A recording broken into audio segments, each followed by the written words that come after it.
Hi, welcome to ask an expert. വിദ്യാർത്ഥികൾക്ക് രക്ഷിതാക്കൾക്കുള്ള ഒരുപാട് സംശയങ്ങളാണ്. ഓരോ കോഴ്സ് ചൂസ് ചെയ്ത് കഴിഞ്ഞാലും എന്തൊക്കെയാണ് അതിൻ്റെ ജോലി സാധ്യതകൾ, അതിന് ജോലി ഉണ്ടോ എന്നൊക്കെ. ഈ ഒരു ഡൗട്ട്സ് ക്ലിയർ ചെയ്യാൻ എപ്പോഴും എക്സ്പേർട്ടുകളാണ് നല്ലത്. ആരാണ് യഥാർത്ഥത്തിൽ എക്സ്പേർട്ട് വെച്ചാൽ അതേ ഫീൽഡിൽ വർക്ക് ചെയ്ത ആളുകൾ, അല്ലെങ്കിൽ കുറച്ച് കാലം ഒരു ഫീൽഡിൽ വർക്ക് ചെയ്ത നമുക്ക് എക്സ്പേർട്ട് എന്ന് പറയാം. ഇതിനു മുന്നേ ഞങ്ങൾ ഇതേപോലെ പല പ്രോഗ്രാംസ് ചെയ്തിട്ടുണ്ട്. ഇന്ന് നമുക്ക് വേണ്ടിയിട്ട് ഇതേപോലെ നിങ്ങളുടെ മുമ്പിൽ സംസാരിക്കുന്നതിന് വേണ്ടിയിട്ട് ഞങ്ങൾ സെലക്ട് ചെയ്തിരിക്കുന്നത് കമ്പനി സെക്രട്ടറി എന്നുള്ള പോസ്റ്റ് എന്താണ്. അധികമാരും ചർച്ച ചെയ്യാത്തൊരു വിഷയമാണ് നമുക്ക് മനസ്സിലായി. കമ്പനി സെക്രട്ടറി എന്താണ്, എന്തൊക്കെയാണ് ഈ കമ്പനി സെക്രട്ടറിയുടെ സാധ്യതകൾ, ഇത് തുടങ്ങിയിട്ട് ഒരുപാട് സംശയങ്ങൾ നിങ്ങൾക്ക് ഉണ്ടാവും. അതുകൊണ്ട് തന്നെ അത് പൂർണ്ണമായിട്ടും നിങ്ങൾക്ക് നികത്തി തരുന്നതിന് വേണ്ടിയിട്ട് ഇന്നൊരു ഗസ്റ്റ് ഇവിടെ എത്തിയിട്ടുണ്ട്. ഒരുപാട് വർഷം ഈ ഒരു ഫീൽഡിൽ എക്സ്പീരിയൻസ് ഉണ്ട്. അപ്പം അദ്ദേഹത്തിൻ്റെ ഇൻട്രൊഡക്ഷൻ ഞാൻ നൽകുന്നതിലും നല്ലത് അദ്ദേഹം തന്നെ നൽകുന്നതാണ്. അതിനുവേണ്ടി ഞാൻ അദ്ദേഹത്തെ ക്ഷണിക്കുകയാണ്. Sir, welcome. Thank you. എൻ്റെ പേര് അബ്ദുറഹിമാൻ ഇർഷാദ് പിലാത്തോട്ടത്തിൽ എന്നാണ്.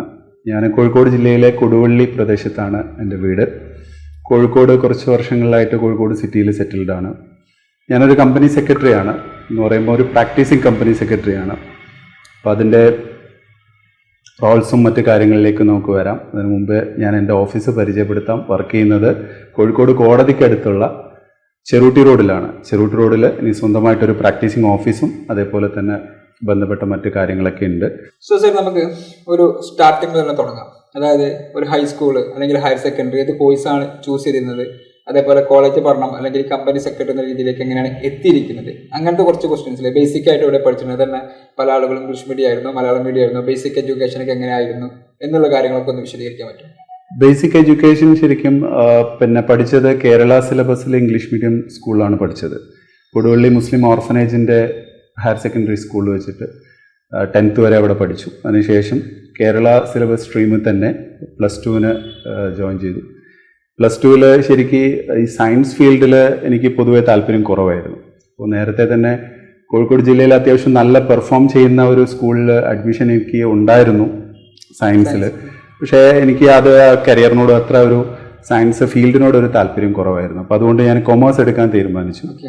അങ്ങനെയാണ് ഞാൻ കൊമേഴ്സ് ഫീൽഡിലേക്ക് വരുന്നത്. അങ്ങനെ +1 ആൻഡ് +2 കൊമേഴ്സ് കഴിഞ്ഞതിന് ശേഷം പിന്നീട് BCom പഠിക്കാൻ വേണ്ടിയിട്ട് കോഴിക്കോട് ജില്ലയിലെ മുക്കം MMO കോളേജിലാണ് BCom പഠിച്ചിട്ടുള്ളത്. അപ്പോൾ ആ BCom പഠിക്കുന്ന സമയത്താണ് ഇങ്ങനെ ഒരു കോഴ്സിലേക്ക് നമ്മൾ അതിനെക്കുറിച്ച് മനസ്സിലാക്കുന്നതും. അതായത് +2 പഠിക്കുന്ന സമയത്ത് തന്നെ കമ്പനി സെക്രട്ടറി ആണെന്ന് തീരുമാനിച്ചിട്ടില്ല? ഇല്ല. തീർച്ചയായിട്ടും നമ്മളൊരു കൊമേഴ്സ് ഫീൽഡിലേക്ക് എൻ്റർ ചെയ്യണം എന്നുള്ളത് മാത്രമായിരുന്നു മനസ്സിലുണ്ടായിരുന്നത്. പിന്നെ അതിനുശേഷം BCom പഠിച്ച് ഏകദേശം സെക്കൻഡ് ഇയർ ഒക്കെ ആയ സമയത്താണ് നമുക്ക് ഈ കോഴ്സിനെ കുറിച്ചും മറ്റും നമ്മൾ അറിയുന്നത്. അപ്പോഴാണ് നമ്മൾ കോഴ്സിനെ കുറിച്ച് കൂടുതൽ മനസ്സിലാക്കുന്നതും അതിൻ്റെ വെബ്സൈറ്റും മറ്റു കാര്യങ്ങളൊക്കെ ഉപയോഗപ്പെടുത്തി പരമാവധി കാര്യങ്ങൾ മനസ്സിലാക്കുന്നത്. അപ്പോൾ ഇന്ന് അതിൻ്റെ കാര്യങ്ങളൊക്കെ അന്വേഷിച്ച് കഴിഞ്ഞാൽ എളുപ്പം നമുക്ക് കോഴിക്കോട് തന്നെ അതിൻ്റെ സെൻറ്ററുകളും മറ്റൊക്കെ ഉണ്ട്. അപ്പം അന്ന് അത്രത്തോളം അവൈലബിൾ അല്ലായിരുന്നു. കാരണം അതിൻ്റെ ചാപ്റ്റർ വൈസ് ആയിട്ടുള്ള ഓഫീസുകളൊക്കെ സ്ഥാപിച്ച ഉടനെ ആയിരുന്നു നമ്മളപ്പം. ഏകദേശം എത്ര വർഷം മുമ്പായിരിക്കും? ഒരു 12 വർഷം മുന്നെയാണ്. നമ്മളൊക്കെ കേൾക്കാൻ പറഞ്ഞിട്ട് കമ്പനി സെക്രട്ടറി അല്ലെങ്കിൽ കുറെ ഇൻസ്റ്റിറ്റ്യൂട്ടുകൾ വന്നതിന് ശേഷമായിരിക്കും, CS EMA വന്നതിന് ശേഷം. അതെ. ഇപ്പോൾ പ്രൈവറ്റ് ഇൻസ്റ്റിറ്റ്യൂട്ടുകൾ ഒരുപാട് രംഗത്തുണ്ട്. കോച്ചിങ് കൊടുക്കുന്ന നല്ല നല്ല ഇൻസ്റ്റിറ്റ്യൂട്ടുകളുണ്ട്. പക്ഷെ അന്ന് ഇങ്ങനെ കോച്ചിങ് കൊടുക്കുന്ന ഇൻസ്റ്റിറ്റ്യൂട്ടുകൾ ഞങ്ങളൊക്കെ പഠിക്കുന്ന സമയത്ത് നമ്മൾ പഠിച്ചത് ശരിക്കും ഇൻഡിവിജ്വൽ പേപ്പർ വൈസ് ആയിട്ട് നമുക്ക് എവിടെയൊക്കെ ട്രെയിനിങ് വേണം, ആ പേപ്പർ വൈസ് ആയിട്ടുള്ള ട്രെയിനിങ്ങിന് നമ്മൾ ഇമ്പോർട്ടൻസ് കൊടുക്കും. ആ പേപ്പർ പഠിച്ചെടുക്കാൻ വേണ്ടിയിട്ട് അതായത് ടീച്ചേഴ്സിൻ്റെ വീട്ടിൽ വരെ പോയിട്ട് അവരോട് നമ്മൾ സമയം ചോദിച്ച് അങ്ങനെ നമ്മൾ വീട്ടിലൊക്കെ പോയി പഠിച്ചാൽ എനിക്കിപ്പോൾ ഓർമ്മയുണ്ട്. നമ്മൾ കൂടെയുള്ള ആളുകളെ കൂടെ അങ്ങനെ ഒരു ഗ്യാങ് ആയിട്ട് പോയിട്ട് കമ്പൈൻ സ്റ്റഡി ഒക്കെ നടത്തുന്നതും അതേപോലെ റൂംസൊക്കെ നമ്മൾ എടുത്തിട്ട് സ്റ്റേ ചെയ്യാനെടുത്ത് വീട്ടിൽ നിന്ന് മാറി നിന്ന് അങ്ങനെ കമ്പൈൻ സ്റ്റഡി നടത്തിയിട്ട് അങ്ങനെയൊക്കെയാണ് നമ്മൾ അന്നത്തെ ഒരു സ്റ്റഡി മെത്തേഡ് ഉണ്ടായിരുന്നത്. അല്ല, BCom ഫൈനൽ കഴിഞ്ഞ ഉടനെ തന്നെയാണ് സ്റ്റഡിയിലേക്ക് കടന്നത്. അതായത് BCom പഠിക്കുമ്പോൾ ശരിക്കും BComനെ കുറിച്ച് മാത്രമായിരുന്നു ശരിക്കും ചിന്തിച്ചിരുന്നത്. ആ സമയത്ത് ഇങ്ങനെ ഒരു കോഴ്സിനെ കുറിച്ച് അറിഞ്ഞു. നമ്മൾ സാധാരണ ഇപ്പം സീനിയേഴ്സ് ആയിട്ടുള്ള ആളുകൾ പഠിക്കുന്ന കോഴ്സുകൾ സെലക്ട് ചെയ്യാനാണ് നമുക്ക് എപ്പോഴും താല്പര്യം ഉണ്ടാവുക കോളേജിലൊക്കെ പഠിക്കുന്ന സമയത്ത്. അപ്പം ഈ സീനിയേഴ്സ് മുഴുവനായിട്ടും MBA പഠിക്കാൻ പോകുന്ന സമയത്ത് മനസ്സിലൊരു ആഗ്രഹം ഉണ്ടായിരുന്നു, MBA പഠിക്കണം, ഒരു മാനേജറായിട്ട് മാറണം എന്നൊക്കെ ഉള്ളത്. പക്ഷെ അത് പിന്നെ 1-2 പേര് സീനിയേഴ്സ് ആയിട്ടുള്ള 1-2 പേര് ഈ ഒരു കോഴ്സ് സെലക്ട് ചെയ്തപ്പോൾ ഇതെന്താണെന്നുള്ള മനസ്സിലാക്കാനുള്ള ഒരു വ്യഗ്രത ഉണ്ടായിരുന്നു. അപ്പം അങ്ങനെയാണ് നമ്മൾ ഇതിലേക്ക് എത്തിയത്, ഇതിന്റെ അന്വേഷണങ്ങളിലേക്ക് എത്തിയത്. ആക്ച്വലി ഇപ്പൊ നമുക്ക് ഡോക്ടർ എന്താണ്, എഞ്ചിനീയർ എന്താണെന്നൊക്കെ എക്സ്പ്ലെയിൻ ചെയ്ത് കുറച്ച് ഈസിയാണ്, അല്ലെങ്കിൽ നമുക്ക് ഒരുപാട് എക്സ്പേർട്ടുകൾ നമ്മളത് ഫീൽ ചെയ്തിട്ടുണ്ടാവും. ഈ കമ്പനി സെക്രട്ടറി കോമൺ ആൾ ഫീൽ ചെയ്യാത്തൊരു സംഭവമാണല്ലോ.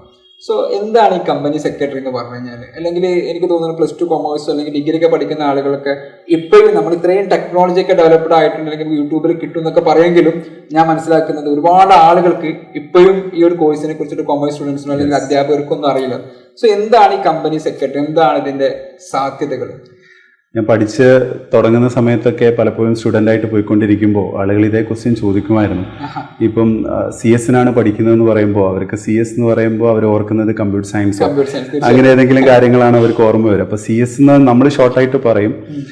പക്ഷേ ഇത് ശരിക്കും യഥാർത്ഥത്തിൽ ഇത് കോർപ്പറേറ്റ് ഫീൽഡിലുള്ള ഒരു ലോ കോഴ്സാണ്. അത് ഒരു പ്രൊഫഷണലാണ്.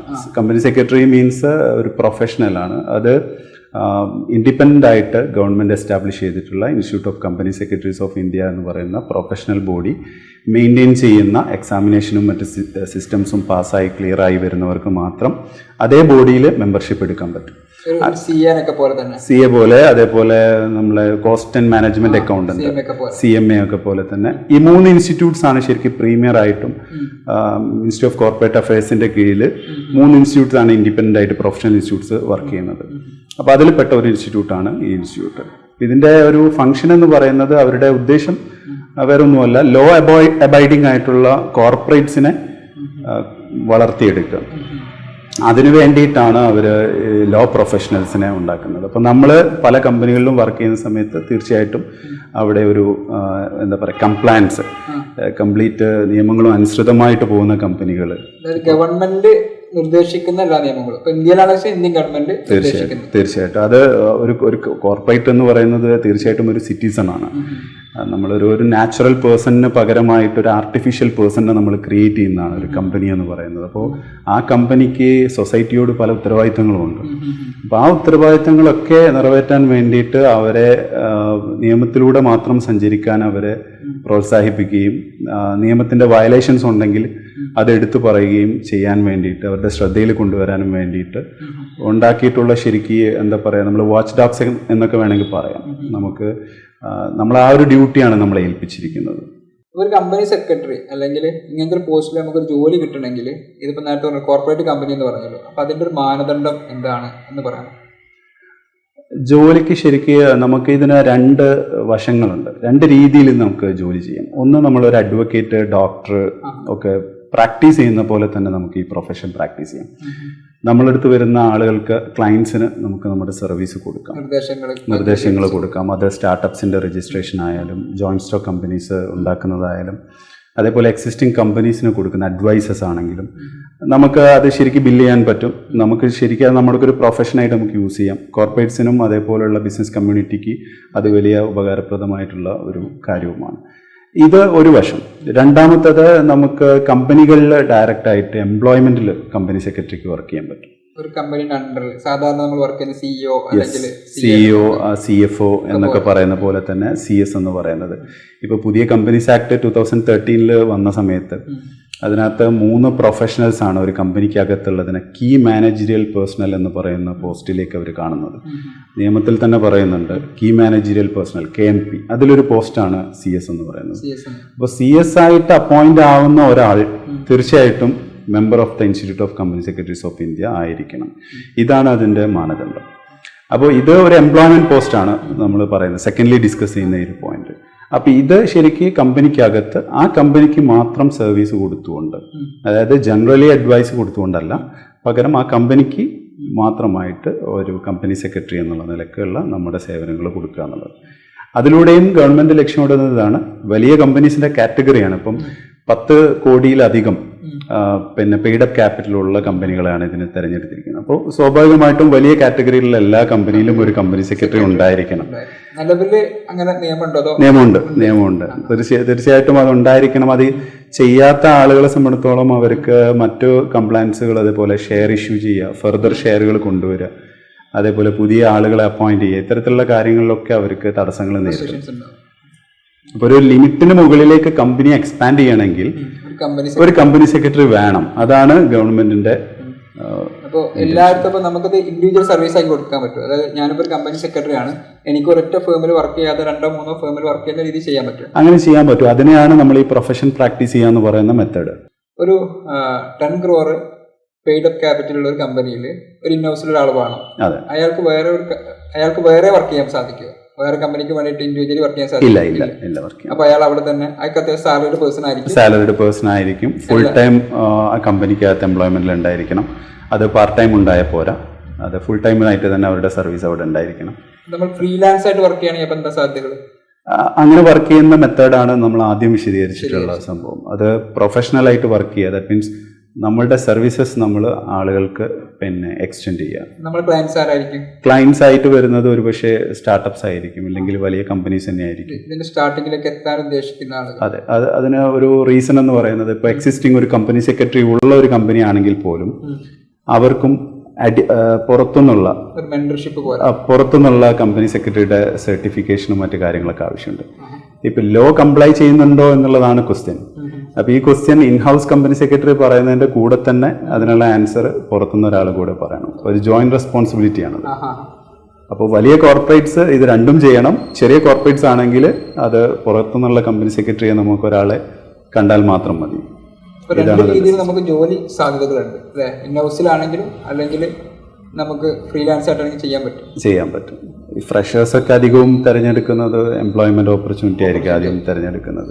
എക്സ്പീരിയൻസിന് ശേഷമാണ് പലരും അങ്ങനെ പ്രാക്ടീസിംഗിലേക്ക് വരാറുള്ളത്. വളരെ ചുരുക്കം ചിലരല്ലാതെയും ജോയിൻ ചെയ്യാറുണ്ട്. നമ്മുടെ പാഷൻ എന്താണോ അതിനനുസരിച്ച് ചെയ്യാം. നമുക്ക് ഏത് തരത്തിൽ ജോലി ചെയ്യാനാണ്, സർവീസ് കൊടുക്കാനാണ് താല്പര്യം, അതനുസരിച്ച് നമുക്ക് തിരഞ്ഞെടുക്കാൻ പറ്റും.